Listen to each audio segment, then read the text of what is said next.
Why air travel might be safer than ground travel if you're out of status.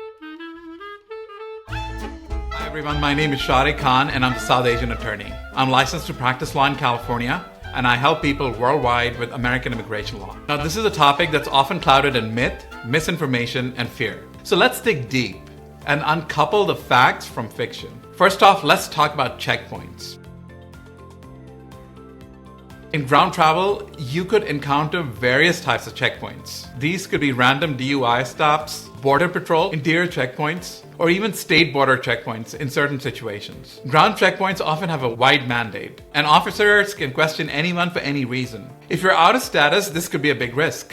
On the other hand, air travel is different. You'll usually only interact with TSA, whose primary concern is aviation safety. They are generally not interested in your immigration status. Another point to consider is data sharing. In air travel, data sharing typically occurs between the airline and the immigration officials. If you successfully checked in for the flight, it means you've already passed that layer of scrutiny. TSA doesn't generally alert immigration officials about someone's immigration status, unless there's an outstanding warrant for deportation or criminal activities. Here's another interesting fact. In a judicial setting, like being detained at the airport security checkpoint, may carry different legal implications than being stopped at a ground checkpoint. And that's because airport detentions usually have a narrow focus, mostly pertaining to national security or aviation safety. It's not designed to enforce immigration laws.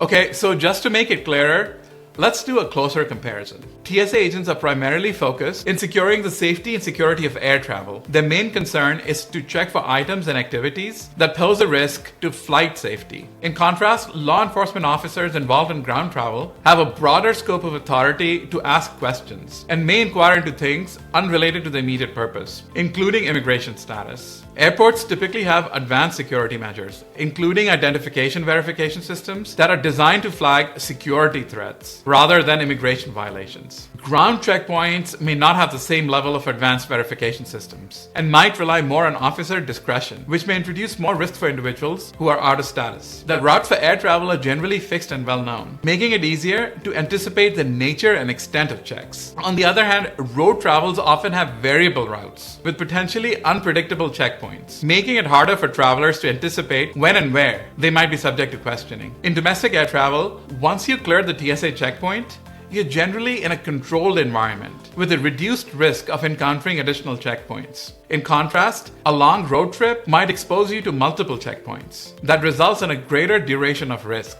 Air travel data about your travel is logged systematically and more closely scrutinized, leaving less room for errors that could lead to a status check. Road checkpoints, on the other hand, may not keep as meticulous records, leaving more room for errors or misinterpretations that could lead to problems for someone out of status. There's a generally higher level of awareness and security from the public and the media about procedures at airports, which may deter arbitrary checks. On the other hand, roadside checks are often less visible to the public, which could lead to less accountability. So I think there's a misconception that air travel exposes you to higher risk. This belief acts as a psychological deterrent. In reality, airport personnel are trained to look for security threats, not immigration issues. Now, it is crucial to differentiate between domestic and international flights. The focus today is on domestic air travel. International flights, however, will involve customs and border protection, and that's a different ballgame altogether. So if you find yourself in a situation where you need to travel domestically while out of status, consider these mitigating factors.